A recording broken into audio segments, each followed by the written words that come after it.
নমস্কাৰ। মই এতিয়া আছো উজনিত, ডিব্ৰুগড়ত আছো আজি কিছুদিন ধৰি মই উজনিত ঘূৰি আছো, কিছুমান ঠাইত বনৌষধি বিচাৰি ঘূৰি আছো। আচলতে আয়ুৰ্বেদৰ কিতাপত লিখি থোৱা কিছুমান বনৌষধি মই এনেকৈ বিচাৰি প্ৰায় গোটেই অসমখন ঘূৰিব লৈছো। আচলতে এটা মই বিশেষ ঔষধ বনাওঁ বুলি ভাবি চেষ্টা কৰি আছো।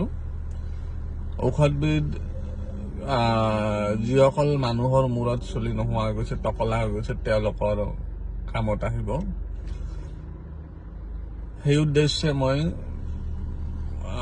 ডিব্ৰুগড়ত আজি ঘূৰি আছো। ক'ত পাওঁ এনেকৈ বহু ঠাইত ঘূৰিলো। এনেকৈ ৰাজহুৱা কৰি ফেচবুকত ঔষধবিধৰ নাম দিবও নোৱাৰি, কাৰণ যদি দিওঁ তেনেহ'লে বেলেগে আহি জানেই নহয় অসমত কি চলি থাকে, কৰি ল'ব। সেইকাৰণে মই ৰাজহুৱা কৰি নকওঁ। মই ভাবিছো ইয়াতে মই ডিব্ৰুগড় বা তিনিচুকীয়াৰ জংঘলত ঔষধবিধ পাম। যদি পাওঁ তেনেহ'লে আপোনালোকক জনাম।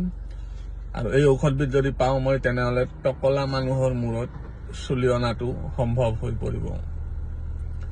যদি গছৰ পাত চৈত মাহত একদম সৰি বহাগ মাহত আহিব পাৰে আকৌ, তেনেহ'লে চুলি কিয় আহিব নোৱাৰে? নিশ্চয় পাৰে। তো 100জন মানুহক প্ৰথমতে ফ্ৰী